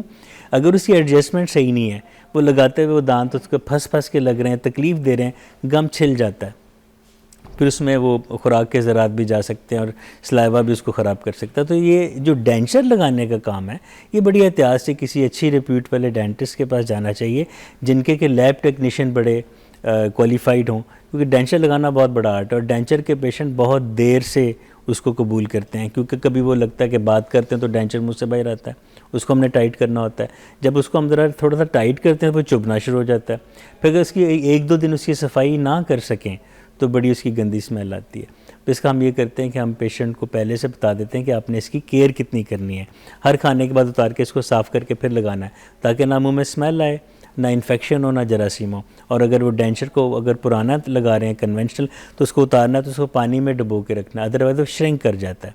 लेकिन कुछ डेंचर जैसे ऊपर की क्वालिटी के हैं, सॉफ्ट लाइनिंग बेस्ड के साथ है, उनको आप पानी में रखने की ज़रूरत नहीं है। इससे एक मेटालिक डेंचर्स होते हैं जिसको हम सीसी प्लेट कहते हैं, क्रोमियम कोबाल्ट प्लेट के डेंचर के इर्द गिर्द दांत होते हैं और दरमियान में मेटालिक प्लेट होती है, वो सबसे अच्छे रहते हैं क्योंकि वो इन्फेक्शन भी नहीं कॉज करते और वो उसमें से बदबू भी नहीं आती। लेकिन डेंचर्स के साथ एक डाउन साइड ये है कि मुसलसल खाना खाने से डेंचर्स के साथ जबड़े की हड्डी बैठती जाती है और वक्तन फ़वक्तन उन डेंचर्स को अपडेट करना पड़ता है। जब आपने एक अच्छी हड्डी पे दांत लगा दिए, खाना खाते हड्डी बैठ गई, फिर वो ढीले हो जाते हैं, फिर इसकी हम रीलाइनिंग करते हैं, कुछ ऐसे बाद वही, तो डेंचर के साथ इश्यूज रहते हैं। मगर उनके साथ खाया जा सकता है, खाया जा सकता है, पूरी बत्तीसी लगी हुई, बिल्कुल ऐसे ही है। अच्छा, उनके साथ प्रेशरली चबा सकते हैं और कोई तकरीबन नॉर्मल होता है, और मसूड़ों में गम में कोई तकलीफ नहीं होती उसके प्रेशर से, उसके होल्ड से, कोई ऐसी चीज़ नहीं होती। अच्छा, और ये इन्फेक्शन के लिए अगर इस तरह सफाई रखें, बार बार खाने के बाद उसको निकालें और उसको धो लें, साफ़ कर लें, फिर किसी को कोई इशू उनकी बाकायदा डेंचर क्लेंजिंग टैबलेट्स होती हैं कि पानी के ग्लास में हम टैबलेट डालते हैं, वो बबल से बनते हैं, उसमें डेंचर डुबो दें, आधे पौने घंटे बाद निकाल के वॉश कर लें तो बिल्कुल वो एक जर्म फ्री और साफ़ हो जाते हैं। डॉक्टर साहब, ये जो एस्थेटिक्स के सारा ग्लू गम मटेरियल जो दांत बनाने के लिए, क्राउन बनाने के लिए आता है, वो सारा जैसे मोस्टली जर्मनी से, लंदन से, टर्की से, इस तरह की जगहों से आता है, तो ये क्या बहुत महंगा होता है? जब पाकिस्तान में मंगवाया जाता है तो यहाँ पे भी बहुत ज़्यादा हेवीली चार्ज करते हैं आप लोग, तो इसलिए क्या मटेरियल महंगा होता है? ऑब्वियसली एक चीज़ जब चलती है किसी मैन्युफैक्चरिंग वाले मुल्क से, चलते टैक्सेस और सारा अखराजात डाल डुल के जब यहाँ तक हमारे डिस्ट्रीब्यूटर तक पहुँचता है तो महंगा हो चुका होता है। हम इसी हिसाब से फिर पेशेंट से चार्ज करते हैं तो वो महंगा फील होता है। लेकिन अभी भी पाकिस्तान में और दीगर 2-3 हमसाया ममालिक में पूरी दुनिया से सस्ता डेंटल ट्रीटमेंट यहीं होता है, पाकिस्तान में। और बाकी ममालिक में क्यों एक्सपेंसिव है फिर? वहाँ पे बाकी चीज़ें इतनी महंगी नहीं जितनी ये दांतों का मसला। बिल्कुल ऐसी कोई भी कंपनी डेंटिस्ट को स्पॉन्सर नहीं करती, वो आपके सारे सर्जरीज बाईपास वगैरह करते हैं। डेंटिस्ट को आमतौर पे कुछ ना कुछ परसेंटेज पेशेंट को देनी पड़ती है, इसलिए कि कॉस्मेटिक्स में है ना, तो कॉस्मेटिक की अपनी वैल्यू है। एक बीमारी का इलाज करना हो तो वो तो ज़रूरी है, कॉस्मेटिक्स के तो बगैर रहा जा सकता है ना। तो शायद ये कॉन्सेप्ट है, यहाँ पे वहाँ पे कोई इंश्योरेंस कंपनीज के चक्कर हैं, तो इससे सारी दुनिया में महंगा बहुत ही। एक इंसान अगर क्राउन लगवाता है अपनी स्माइल को परफेक्ट करने के लिए, तो वो क्राउन की लाइफ कितनी होती है? क्राउन अगर अच्छी लैब का बना, मैं फिर से कहूँगा, तो वो कम से कम 10 साल तो आराम से निकाल जाता है। 10 सालों के बाद मसला क्या होता है फिक्स्ड क्राउन के बावजूद? हो सकता है उसका जो पोर्सलेन है वो चिप ऑफ हो जाए, नीचे से मेटल नज़र आना शुरू हो जाए, या होता है कि गम रिसेशन होती है, खुद उसमें क्राउन का कसूर नहीं होता है। गम रिसीड करता है तो फिर वो गम और क्राउन के दरम्यान में गैप आता है, फिर खाना वाना फंसता, स्मेल आती है, तो हमें वो उतार के एक नया क्राउन बनाना पड़ता है।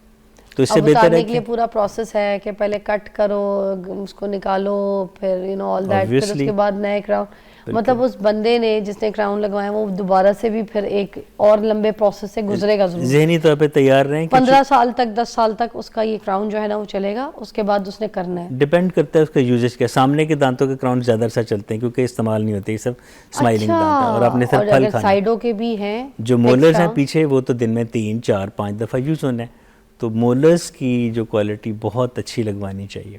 ओके, मगर लाइफ आपने कहा है कि 10 से 15 अमूमन इससे पहले भी ख़राब हो सकते हैं। ओके, क्योंकि अल्लाह ताला के बने हुए दांत इंसान के बने दांत में सही फ़र्क है बात है। हाँ, तो thank you so much doctor साहब, बहुत बहुत शुक्रिया। बहुत अच्छी तरीके से आपने इन्फॉर्मेशन बताई है। किसी भी पेशेंट को अगर कोई इशू है अपने दांत का और वो क्राउन लगाने जाता है, वीनियर लगाने जाता है या कोई बत्तीसी लगवाने के लिए जा रहा है, तो उसको आज की इस सेगमेंट से सारा कुछ पता चल गया कि कैसे क्या करना है। ठीक है भाई।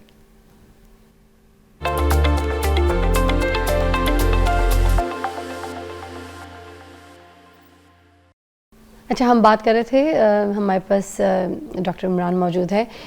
ये जो जिनके बिल्कुल दांत ही नहीं है, अब बत्तीसी लगवा रहे हैं, उसमें इन्फेक्शन हो जाते हैं, तो उसके बारे में आप हमें बता रहे थे कि क्या तरीका हो सकता है?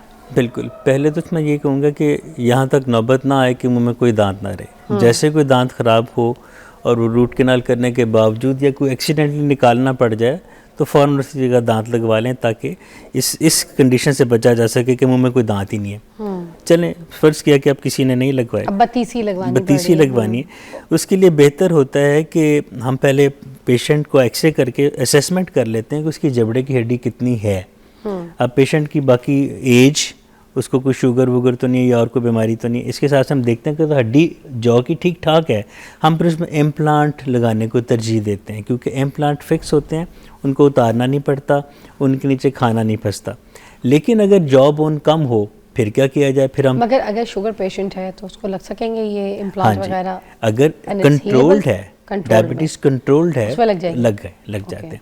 फिर हम ये देखते हैं कि पेशेंट कार्डिक पेशेंट तो नहीं है, खून पतला करने की दवाइयाँ ले रहे होते हैं, उसमें हम सर्जरी नहीं कर पाते आमतौर पे, या फिर खून पतला करने की दवाइयाँ कुछ दिन बंद कर लेते हैं, उसमें फिर रिस्क फैक्टर आ सकता है कि उनके हार्ट का कोई क्लॉट वगैरह बन सकता है। फिर हम फाइनली डेंचर की तरफ आते हैं, जो उतरने और लगाने वाला होता है। उसमें आपकी बात बिल्कुल ठीक है, इन्फेक्शन हो सकती है। क्यों? अगर उसकी एडजस्टमेंट सही नहीं है, वो लगाते हुए वो दांत उसको फंस के लग रहे हैं, तकलीफ़ दे रहे हैं, गम छिल जाता है, फिर उसमें वो खुराक के ज़रात भी जा सकते हैं और सलाइवा भी उसको ख़राब कर सकता है। तो ये जो डेंचर लगाने का काम है, ये बड़ी एहतियात से किसी अच्छी रिप्यूट वाले डेंटिस्ट के पास जाना चाहिए, जिनके के लैब टेक्नीशियन बड़े क्वालिफाइड हों, क्योंकि डेंचर लगाना बहुत बड़ा आर्ट है और डेंचर के पेशेंट बहुत देर से उसको कबूल करते हैं, क्योंकि कभी वो लगता है कि बात करते हैं तो डेंचर मुँह से बाहर आता है, उसको हमने टाइट करना होता है। जब उसको हम ज़रा थोड़ा सा टाइट करते हैं तो वो चुभना शुरू हो जाता है। फिर अगर उसकी 1-2 दिन उसकी सफाई ना कर सकें तो बड़ी उसकी गंदी स्मेल आती है। तो इसका हम ये करते हैं कि हम पेशेंट को पहले से बता देते हैं कि आपने इसकी केयर कितनी करनी है। हर खाने के बाद उतार के इसको साफ़ करके फिर लगाना है, ताकि ना मुँह में स्मेल आए, ना इन्फेक्शन हो, ना जरासीम हो। और अगर वो डेंचर को अगर पुराना लगा रहे हैं कन्वेंशनल, तो उसको उतारना है तो उसको पानी में डुबो के रखना है, अदरवाइज वो श्रिंक कर जाता है। लेकिन कुछ डेंचर जैसे ऊपर की क्वालिटी के हैं, सॉफ्ट लाइनिंग बेस्ड के साथ है, उनको आप पानी में रखने की ज़रूरत नहीं है। इस तरह एक मेटालिक डेंचर्स होते हैं जिसको हम सीसी प्लेट कहते हैं, क्रोमियम कोबाल्ट प्लेट के डेंचर के इर्द गिर्द दांत होते हैं और दरमियान में मेटालिक प्लेट होती है, वो सबसे अच्छे रहते हैं, क्योंकि वो इन्फेक्शन भी नहीं कॉज करते और वो उसमें से बदबू भी नहीं आती। लेकिन डेंचर्स के साथ एक डाउन साइड ये है कि मुसलसल खाना खाने से डेंचर्स के साथ जबड़े की हड्डी बैठती जाती है और वक्तन फ़वक्तन उन डेंचर्स को अपडेट करना पड़ता है। जब आपने एक अच्छी हड्डी पे दांत लगा दिए, खाना खाते हड्डी बैठ गई, फिर वो ढीले हो जाते हैं, फिर इसकी हम रीलाइनिंग करते हैं, कुछ ऐसे बाद वही, तो डेंचर के साथ इश्यूज रहते हैं। मगर उनके साथ खाया जा सकता है, खाया जा सकता है, पूरी बत्तीसी लगी हुई, बिल्कुल ऐसे ही है। अच्छा, उनके साथ प्रेशरली चबा सकते हैं और कोई तकरीबन नॉर्मल होता है, और मसूड़ों में गम में कोई तकलीफ नहीं होती उसके प्रेशर से, उसके होल्ड से, कोई ऐसी चीज़ नहीं होती। अच्छा, और ये इन्फेक्शन के लिए अगर इस तरह सफाई रखें, बार बार खाने के बाद उसको निकालें और उसको धो लें, साफ़ कर लें, फिर किसी को कोई इशू उनकी बाकायदा डेंचर क्लेंजिंग टैबलेट्स होती हैं कि पानी के ग्लास में हम टैबलेट डालते हैं, वो बबल से बनते हैं, उसमें डेंचर डुबो दें, आधे पौने घंटे बाद निकाल के वॉश कर लें, तो बिल्कुल वो एक जर्म फ्री और साफ़ हो जाते हैं। डॉक्टर साहब, ये जो एस्थेटिक्स के सारा ग्लू गम मटेरियल जो दांत बनाने के लिए, क्राउन बनाने के लिए आता है, वो सारा जैसे मोस्टली जर्मनी से, लंदन से, टर्की से, इस तरह की जगहों से आता है, तो ये क्या बहुत महंगा होता है? जब पाकिस्तान में मंगवाया जाता है तो यहाँ पे भी बहुत ज़्यादा हेवीली चार्ज करते हैं आप लोग, तो इसलिए क्या मटेरियल महंगा होता है? ऑब्वियसली एक चीज़ जब चलती है किसी मैन्युफैक्चरिंग वाले मुल्क से, चलते टैक्सेस और सारा अखराजात डाल डुल के जब यहाँ तक हमारे डिस्ट्रीब्यूटर तक पहुँचता है तो महंगा हो चुका होता है। हम इसी हिसाब से फिर पेशेंट से चार्ज करते हैं, तो वो महंगा फील होता है। लेकिन अभी भी पाकिस्तान में और दीगर 2-3 हमसाया ममालिक में पूरी दुनिया से सस्ता डेंटल ट्रीटमेंट यहीं होता है, पाकिस्तान में। और बाकी ममालिक में क्यों एक्सपेंसिव है फिर? वहाँ पे कोई बाकी चीज़ें इतनी महंगी नहीं जितनी ये दांतों का मसला वहाँ पे बिल्कुल ऐसी कोई भी कंपनी डेंटिस्ट को स्पॉन्सर नहीं करती। वो आपके सारे सर्जरीज बाईपास वगैरह करते हैं, डेंटिस्ट को आमतौर पे कुछ ना कुछ परसेंटेज पेशेंट को देनी पड़ती है, इसलिए कि कॉस्मेटिक्स में है ना, तो कॉस्मेटिक की अपनी वैल्यू है। एक बीमारी का इलाज करना हो तो वो तो ज़रूरी है, कॉस्मेटिक्स के तो बगैर रहा जा सकता है ना। तो शायद ये कॉन्सेप्ट है, यहाँ पे वहाँ पे कोई इंश्योरेंस कंपनीज़ के चक्कर हैं, तो इससे सारी दुनिया में महंगा है बहुत ही। एक इंसान अगर क्राउन लगवाता है अपनी स्माइल को परफेक्ट करने के लिए, तो वो क्राउन की लाइफ कितनी होती है? क्राउन अगर अच्छी लैब का बना, मैं फिर से कहूँगा, तो वो कम से कम 10 साल तो आराम से निकाल जाता है। 10 सालों के बाद मसला क्या होता है फिक्स क्राउन के बावजूद? हो सकता है उसका जो पोर्सलेन है वो चिप ऑफ हो जाए, नीचे से मेटल नज़र आना शुरू हो जाए, या होता है कि गम रिसेशन होती है, खुद उसमें क्राउन का कसूर नहीं होता है। गम रिसीड करता है तो फिर वो गम और क्राउन के दरम्यान में गैप आता है, फिर खाना वाना फंसता, स्मेल आती है, तो हमें वो उतार के एक नया क्राउन बनाना पड़ता है। तो इससे बेहतर है के लिए पूरा प्रोसेस है कि पहले कट करो, उसको निकालो, फिर ऑल दैट, फिर उसके बाद नए क्राउन, मतलब उस बंदे ने जिसने क्राउन लगवाया वो दोबारा से भी फिर एक और लंबे प्रोसेस से गुजरेगा जरूर। ज़हनी तौर पे तैयार रहें। 15 साल तक 10 साल तक उसका ये क्राउन जो है ना वो चलेगा, उसके बाद उसने करना है। डिपेंड करता है उसका यूजेज क्या। सामने के दांतों के क्राउन ज़्यादा अच्छा चलते हैं क्योंकि इस्तेमाल नहीं होते, ये सब स्माइलिंग दांत है, और आपने सिर्फ फल खाना। साइडों के भी हैं जो मोलर्स हैं पीछे, वो तो दिन में 3, 4, 5 दफ़ा यूज़ होना है, तो मोलर्स की जो क्वालिटी बहुत अच्छी लगवानी चाहिए। ओके, मगर लाइफ आपने कहा है कि 10 से 15 अमूमन इससे पहले भी ख़राब हो सकते हैं। ओके, क्योंकि अल्लाह ताला के बने हुए दांत इंसान के बने दांत में सही फ़र्क है। बात है। हाँ, तो thank you so much doctor साहब, बहुत बहुत शुक्रिया, बहुत अच्छी तरीके से आपने इन्फॉर्मेशन बताई है। किसी भी पेशेंट को अगर कोई इशू है अपने दांत का और वो क्राउन लगाने जाता है, विनियर लगाने जाता है, या कोई बत्तीसी लगवाने के लिए जा रहा है, तो उसको आज की इस सेगमेंट से सारा कुछ पता चल गया कि कैसे क्या करना है। ठीक है भाई।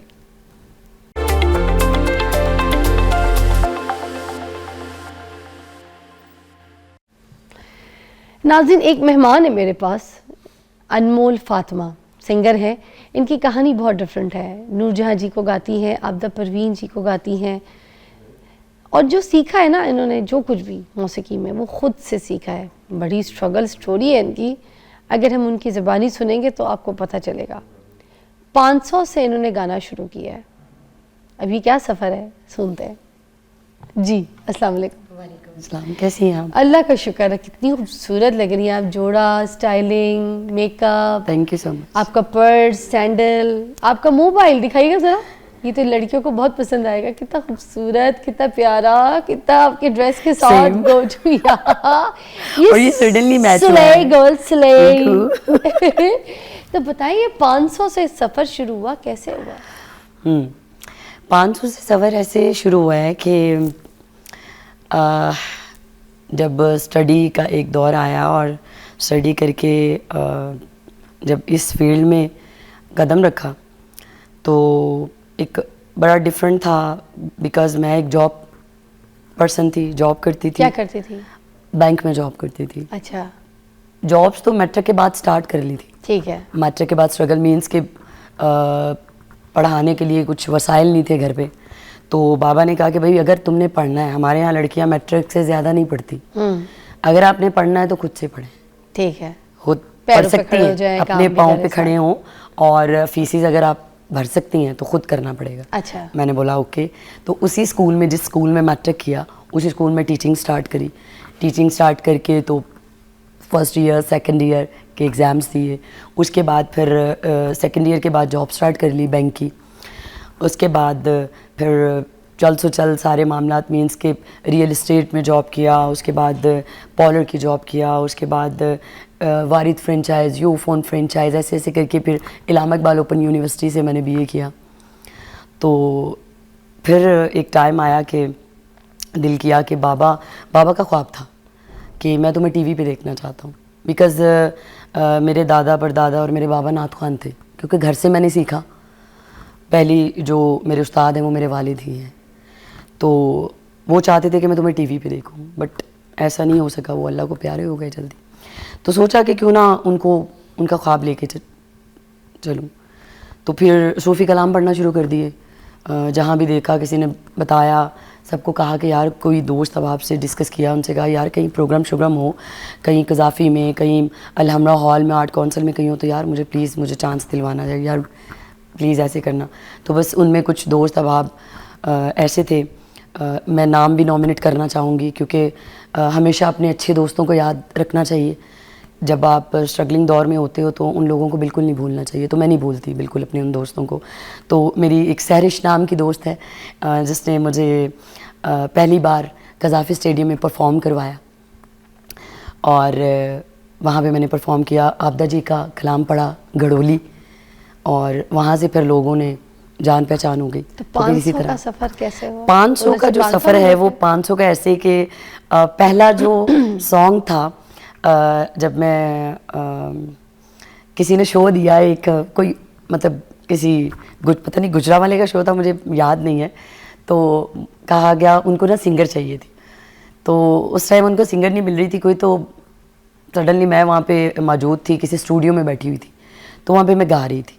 तो वो एक पर्सन आए और उन्होंने कहा कि ये जी कौन है? उन्होंने कहा जी ये अभी फ्रेश सिंगर हैं और वोकल बड़ा अच्छा है, लेकिन ना स्टेज पे अभी तक इन्होंने गाया नहीं, तो लाइव गाया नहीं अभी इन्होंने, तो अगर आप कहते हैं तो हम इनसे बात कर लेते हैं।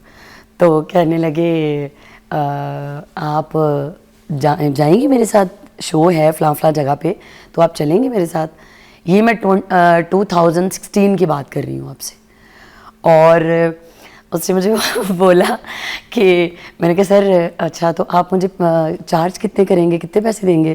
तो मुझे बोला कि मैं आपको ना 500 रुपया दूँगा। है तो 500 मिले आपको? जी बिल्कुल। और मैंने अब जाहिर है काम करना था। हाँ। मैंने फ़ौरन झट से बोला, मैंने कहा अच्छा, मैंने कहा सर ये जो 500 है ना, आप के कहने पे मैं पहला शो करूँगी, अगर मेरा आपको परफॉर्म अच्छा लगा, अगर आपने नेक्स्ट मुझे डिमांड किया तो मैं कहा फिर वो मेरी डिमांड होगी, फिर मैं जो मैं बोलूँगी फिर आपको वो देना पड़ेगा। उन्होंने कहा ओके, अगर आपने अच्छा परफॉर्म किया तो आप जो बोलेंगी वो। तो फिर वो जो जब मैंने परफॉर्म किया, परफॉर्म करके जब हम बाद में बैठे सिटिंग हुई तो उन्होंने मुझे 500 रुपया दिया। तो मैंने कोई बात नहीं उनसे की, उन्होंने फिर अपनी पॉकेट में हाथ डाला तो फिर मुझे 1500 और उन्होंने साथ दिया कि ये आपका इनाम है कि आपने जैसा बोला था आपने वैसे ही किया। क्या बात है। तो हमें भी कुछ सुनाए ना फिर। अब आप तो माशाल्लाह से अब एक अच्छा प्लेटफॉर्म आपके पास है, आप सिंगिंग कर रही हैं, लोग पसंद कर रहे हैं आपको, तो हमें भी क्या सुनाएंगी? जो आप कहेंगी। क्या सुनाएंगी? एक आपकी पसंद का, फिर मैं फरमाइश शुरू करूँगी। ओके, ये माइक आपके पास। सुबह सुबह का टाइम है आज, मैं चाहूँगी कि कोई कलाम ही जी हम पढ़ें, उससे स्टार्ट लेते हैं, उसके ठीक है। बाद फिर आप जैसे फरमाइश करेंगी वैसे।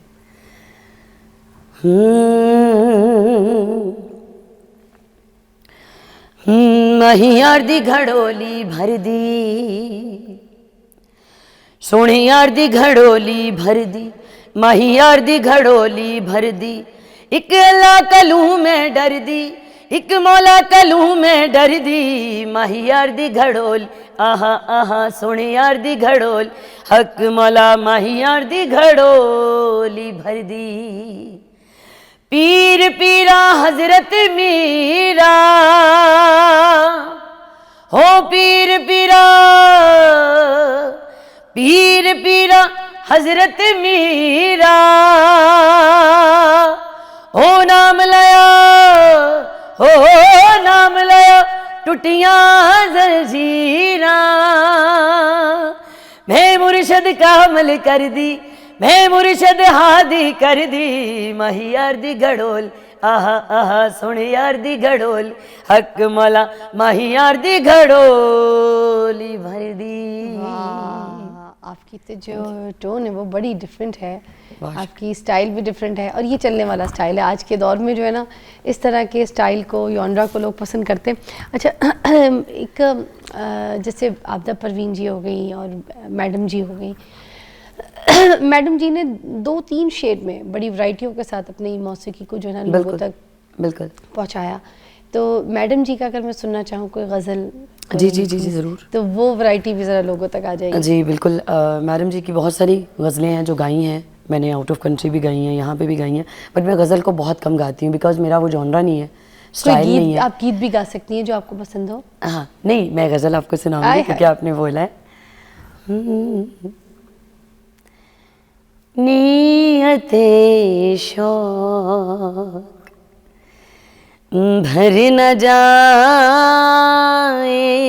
कहीं, तू भी दिल से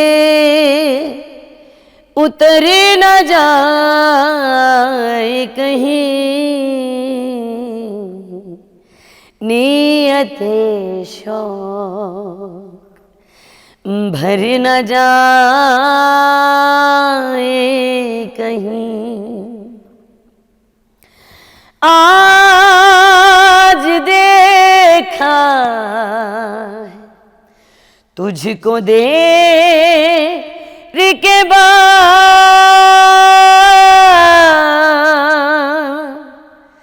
आज देखा तुझको देर के बाद, आज का दिन गुजर न जाए कहीं, हो आज का दिन गुजर न जाए कहीं, तू भी दिल से उतर न जाए कहीं, नियते शौक भर न जाए कहीं। तो बहुत अच्छा गाती है। अपना खुद का भी कोई गाना भी लॉन्च किए हैं कोई? नहीं, ईद पे इंशाल्लाह करेंगे। अभी चूँकि रजब शबान चल रहा था तो मौला के कसीदे किए हैं, और चूँकि कलंदर शहनशाह का उर्स है तो धमाल की है एक मैंने। अच्छा, हाँ जी। तो अभी रमज़ान शरीफ के लिए भी कोई तैयारी की है? रमज़ान के लिए भी तैयारी है इंशाल्लाह, बिकॉज़ पहले तो बहुत सारा काम कर लिया है कंपनीज़ के लिए। अब मैंने अपना चैनल जो है वो बनाया है, उस पर स्ट्रगल करने की कोशिश कर रही हूँ, क्योंकि कंपनियों को जो सॉन्ग मैंने दिए हैं इस टाइम 30 सॉन्ग है मेरे सराइकी पट्टी में, जो कि मेरा जॉनरा नहीं था।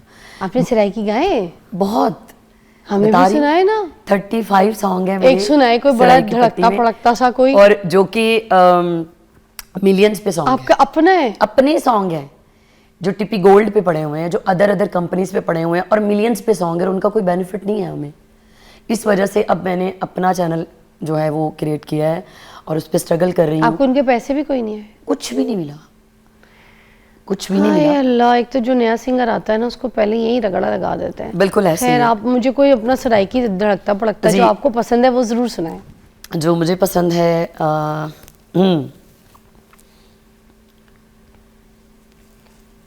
ओके। कोई सुनदा बढ़ के आ जावे, जे मैं नैन मिलावा मर जावा। कोई सुनदा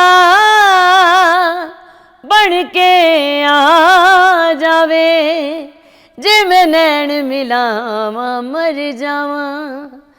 मेरा यार भी तू, दिलदार भी तू, मेरा यार भी तू, दिलदार भी तू, तेरा प्यार भुलावा मर जावा।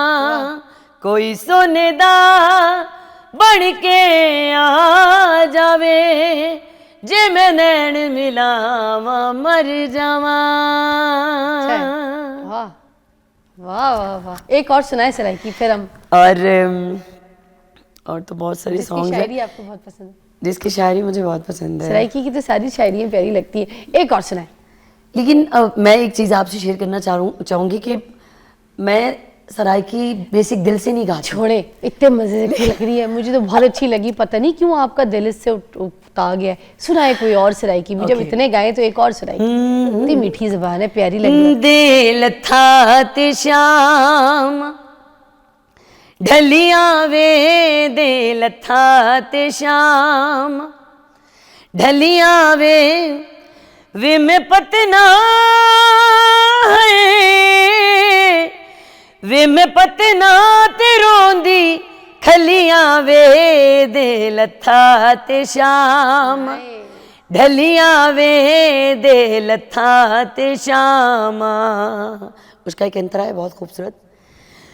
वे मैं सूट सिवाए फैशन दे तैनू रोज उड़ीका टेंशन ते सारे जग दियां बत्तियां बलियां वे दे लथा ते शामा। ढलियां वे दे लथा ते शामा।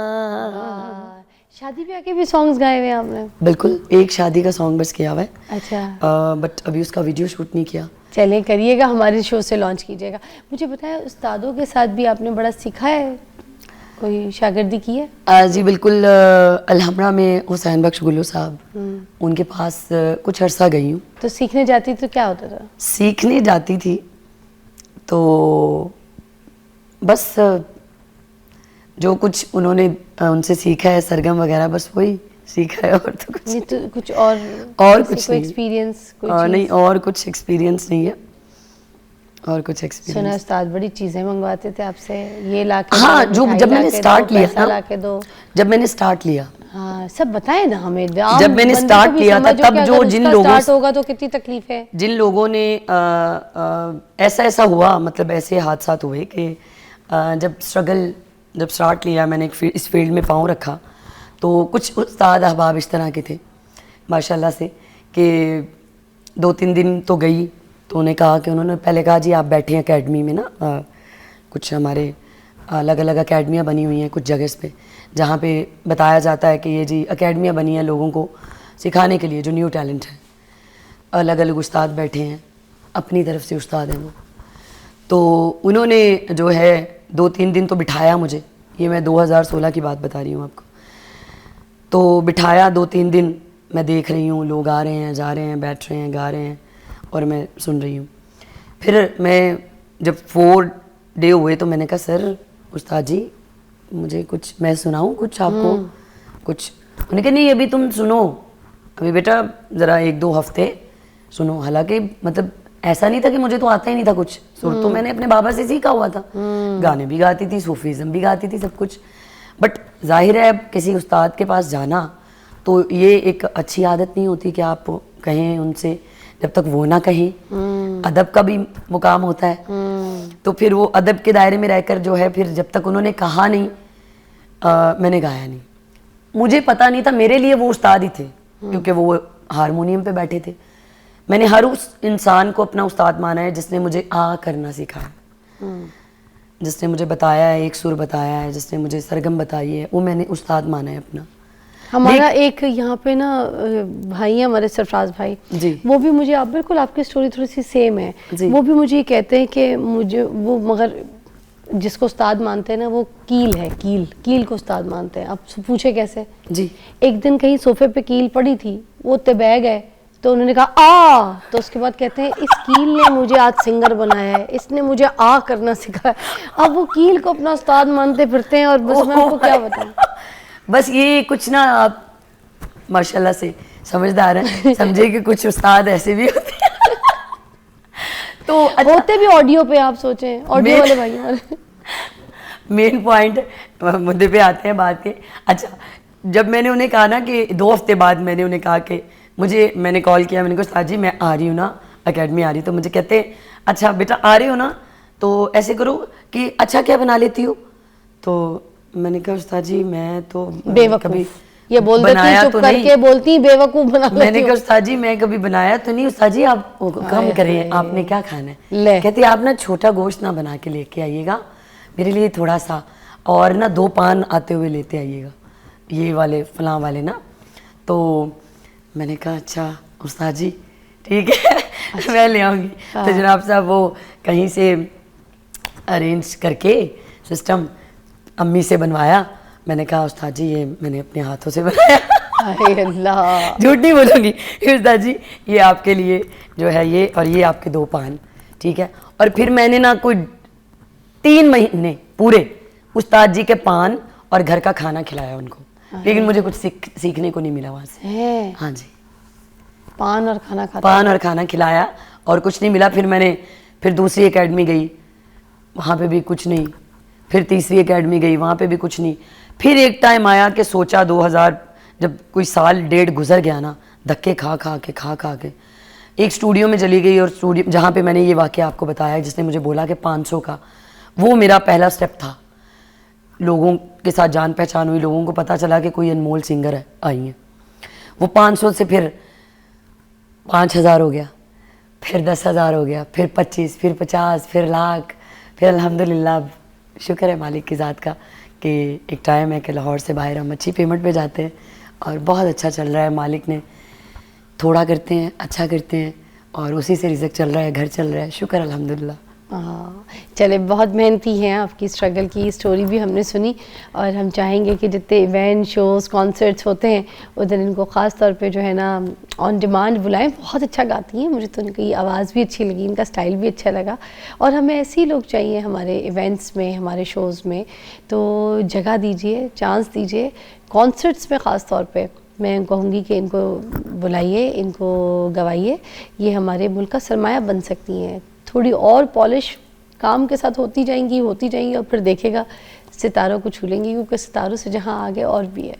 बहुत ख्याल बिल्कुल। और एक छोटी सी रिक्वेस्ट है जी कि मेरे चैनल के बारे में आप अगर बता दें, सबको कह बता दें। मेरा अपना चैनल है अनमोल फातिमा ऑफिशियल, तो मैं चाहूँगी कि जितने भी देखने वाले इस टाइम जो देख रहे हैं मॉर्निंग शो को, इस शो को देखते हैं, प्लीज़ सपोर्टिंग मी, मेरे चैनल को जो है वो ज़्यादा से ज़्यादा सब्सक्राइब कीजिएगा, लाइक कीजिएगा वीडियोस। इंशाल्लाह मैं इस पे वर्किंग करूँगी, और इस पे भी उतनी मेहनत करूँगी जितनी मैंने स्ट्रगल की है। आप लोगों का साथ चाहिए। बहुत सारी दुआएं आपके लिए। अपना बहुत ख्याल रखिएगा। Thank you for your time. See you tomorrow.